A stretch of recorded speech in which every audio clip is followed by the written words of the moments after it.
রংপুরের গাইবান্ধার পলাশবাড়িতে মন্দির হচ্ছে, মন্দির হবে, এবং সেখানে আরো অনেক বড় বড়, আমি আবারও বলতেছি, আরো অনেক বড় বড় আমাদের দেবদেবীদের প্রতিমা মূর্তি নির্মাণ করে। যদি কখনো আপনাদের সাহস থাকে, আমি বলতেছি, যদি আপনাদের, আমরা বলতেছি, যদি কখনো আপনাদের সাহস থাকে সেটাকে দমানোর চেষ্টা করেন। আমি বিশ্বাস করি, আমরা বিশ্বাস করি বাংলাদেশ। আসসালামু আলাইকুম ওয়া রাহমাতুল্লাহ। প্রিয় দেশবাসী, আপনারা একজন লোকের কথা শুনলেন। লোকটা কোন ধর্মের আপনারা এখান থেকে বুঝতে পারতেছেন।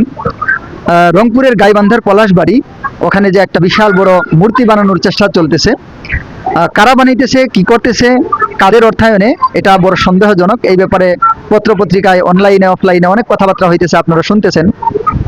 তো ওখানেরই একজন ব্যক্তি, সে মূলত একটা চ্যালেঞ্জ করে দিতেছে মুসলমানদের প্রতি, অন্যান্যদের প্রতি, যে এখানে এটা হবে, আপনারা সাহস থাকলে এটা ঠেকান।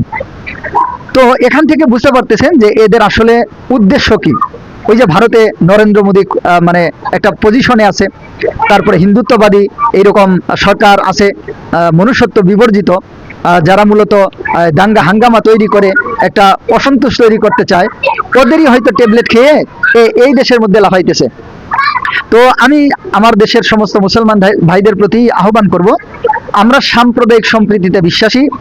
ইসলাম কখনো অন্য ধর্মাবলম্বীদের উপর আক্রমণ করতে বা তাদেরকে বাধা দিতে এটা শিক্ষা দেয় না। কিন্তু বাংলাদেশ একটা ইতিহাস ঐতিহ্যের দেশ। এখানে এই রকম ভাবে মূর্তি বানানোর পিছনে তাদের হয়তো কোনো দুরভিসন্ধি আছে, অর্থায়ন নিয়ে এবং আরো বেশ কিছু বিষয় নিয়ে। উদ্বোধনের ক্ষেত্রে ভারতের যেইভাবে একটা আগ্রহ এবং উদ্দীপনা দেখা যায়, নিঃসন্দেহে এখানে ডাল মে কুছ কালা হ্যায়। এই জন্য আমি আমার যারা মুসলিম ভাই এবং বন্ধুগণ আছেন, ওই এলাকার আছেন, সারা দেশের আছেন, প্রশাসন, সরকার আছেন, এই দৃষ্টি আকর্ষণ করব, কোনো প্রকার দাঙ্গা হাঙ্গামা ঝামেলার দিকে ওরা যেহেতু এটা চেষ্টা করতেছে, আমরা এইদিকে যাব না। আমরা এইদিকে না গিয়ে বরং এটা আইনিভাবে এবং রাষ্ট্রীয়ভাবে সরকারের মাধ্যমে এই বিষয়টাকে খতিয়ে দেখা হোক। কেন, কোন উদ্দেশ্যে, যেই ব্যক্তিটার পারিবারিক অবস্থা ভালোভাবে চলে না, সে এত লক্ষ কোটি টাকার একটা মূর্তি সে কিভাবে বানাইতে পারে, তদন্ত করা হোক। অর্থায়ন কোথা থেকে আসতেছে, কিভাবে কি হইতেছে। আমরা কোনোভাবেই এদের এই সমস্ত কথার প্রলোভনে পড়ব না। আমরা কখনো এদের এই ফাঁদের মধ্যে পা দিব না, তাহলে এটা একটা সমস্যার তৈরি হতে পারে।